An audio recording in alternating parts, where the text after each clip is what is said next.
Ref Brandon and the Todd Family YouTube video, wherever you are, whatever you may be doing. Thank you so much for making Ref Brandon and the Todd Family part of your day. We always greatly appreciate it.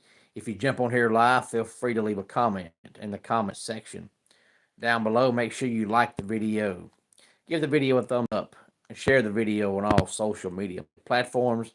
If you have not yet subscribed, please do so. It takes about 2 seconds, helps the channel out tremendously, and it's cheap because it's free, and you can't beat FREE. Hey there, Keveron. Glad to have you here tonight. I'm going to try to focus on college basketball for the most part. But now, if people get on here and comment about college football or NFL or whatever, I'll try to, react and respond to that comment. But my intention tonight is to talk college basketball.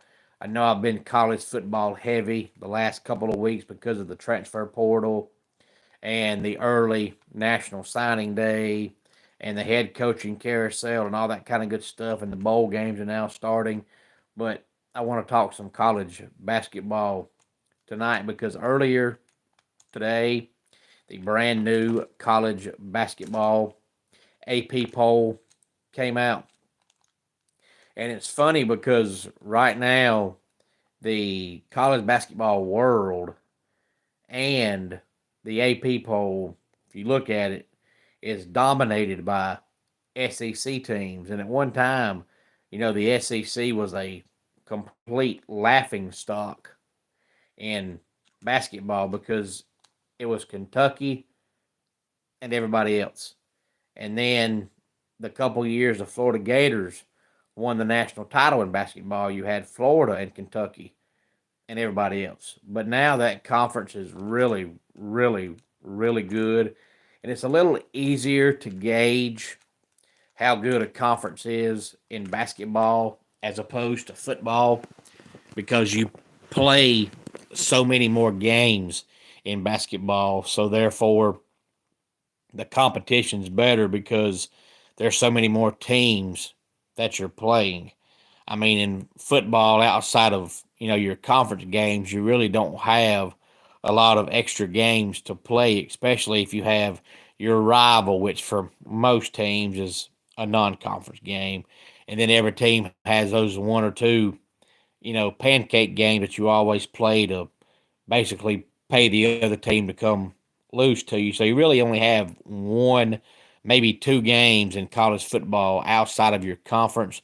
So it's kind of hard to really gauge how good a conference is when everybody's playing, conference games all year long. Hey there, Cypress.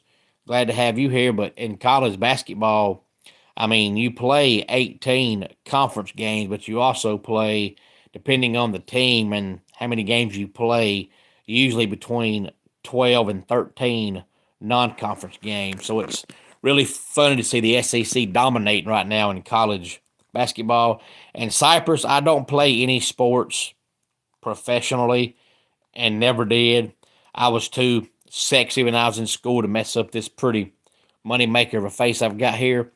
But all throughout school, I did, at recess time, go out and play basketball or go out and play football or, holiday time at home with the family, we'd go outside and play football or basketball. And Robert, I am not single, but I appreciate you for thinking but I am not single. Have not been single in many, many, many years.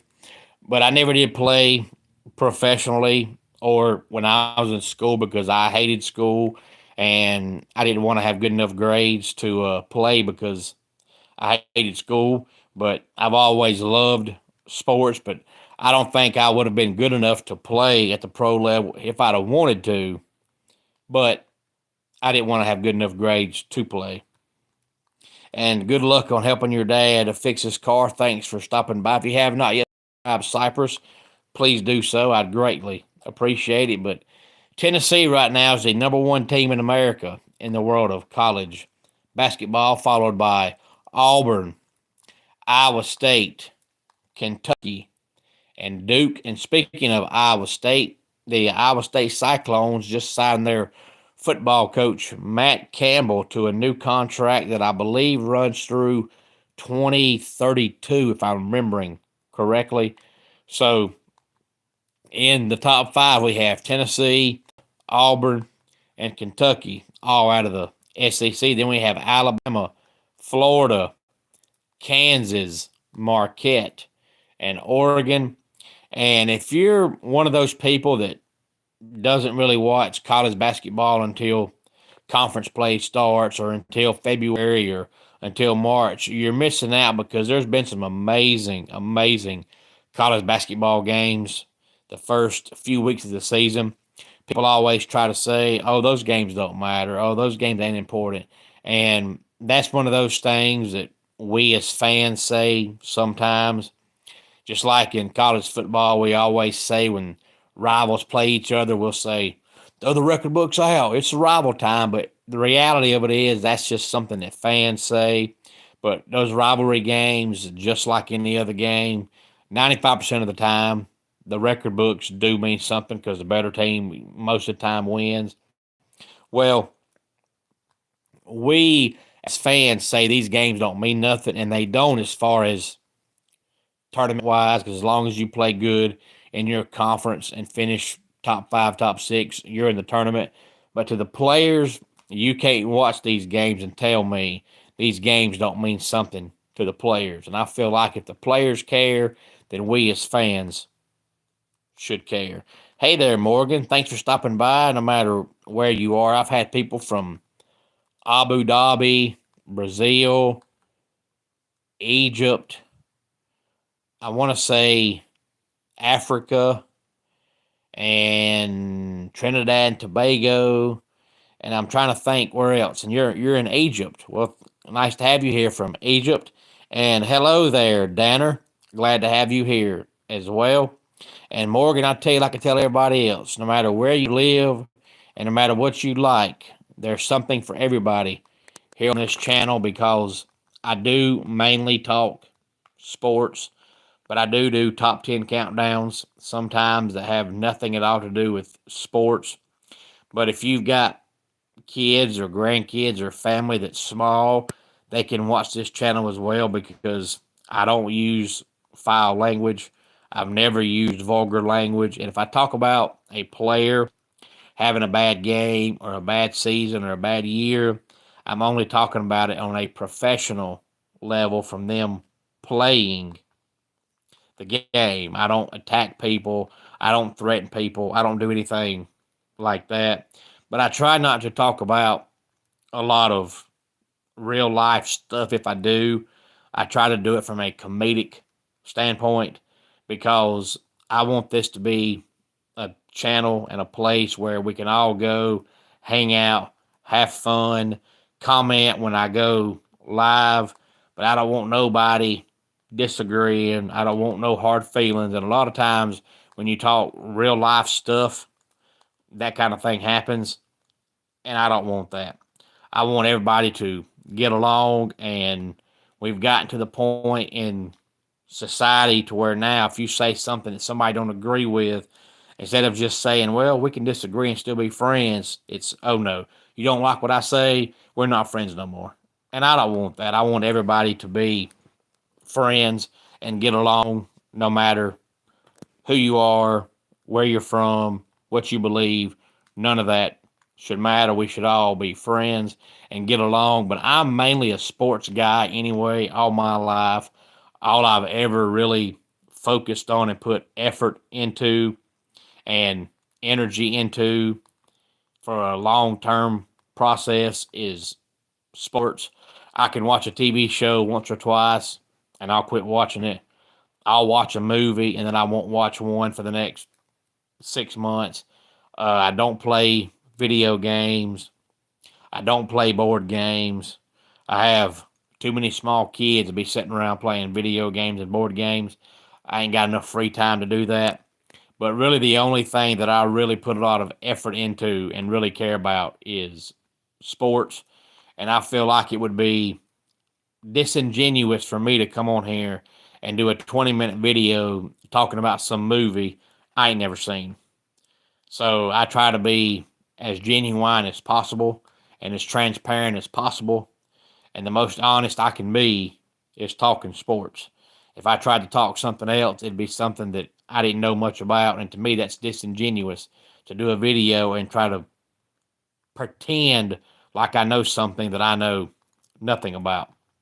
But UConn is number 11, Texas A&M 12, Gonzaga 13, Oklahoma 14, Houston is number 15. Speaking of Oklahoma, there's only 5 college basketball teams who are still undefeated, and 3 of them are in the SEC. That's Tennessee, Auburn, and Oklahoma. And Tennessee and Auburn play coming up on January the 26th, I believe. So that should be a very good game, especially considering Auburn's coach is the old former Tennessee coach.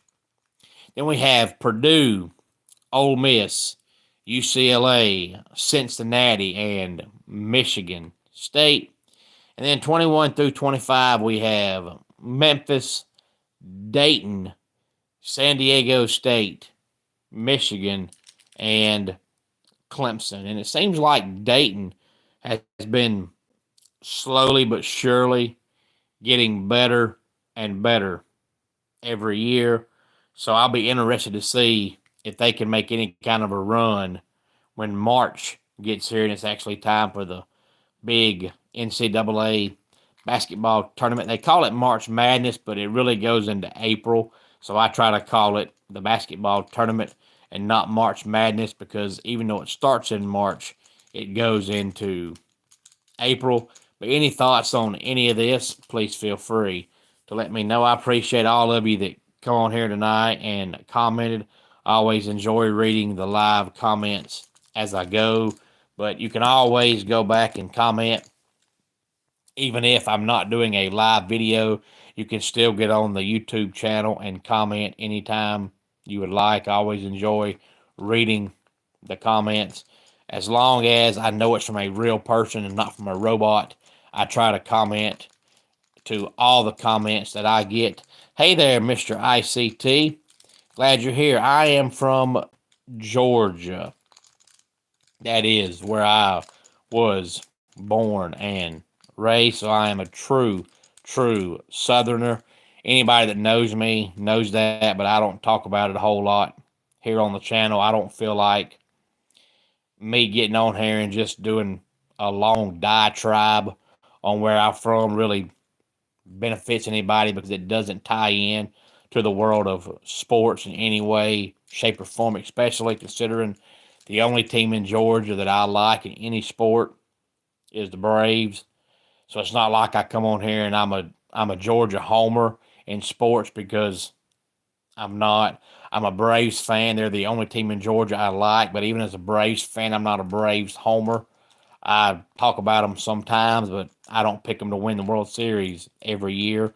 But I'm not a homer in any team that I pull for in any sport, because to me, when you fall so in love with the team that you become a homer, you become unrealistic, because it doesn't matter what sport or sports that you like and what team or teams you like. When you start saying your team's going to win it all every year, you come across as an idiot, because it don't matter how good your team is. There ain't no team in no sport ever won every game and every championship. It's never happened. It never will happen. So even the teams I like outside of the Braves, I try to be as realistic as possible and never pick my teams to win every game, every season, every title, because that's just not living in reality. Any thoughts on this, please feel free to let me know. Let's go ahead and get our dad joke of the day in here. My fear of moving steps is escalating. And that does it for today's Ref Brandon and the Todd Family YouTube video. Until next time, it's Ref Brandon saying, just like in pro wrestling, life can be over by the count of 3. Tell your friends and family how much you love them. Bye.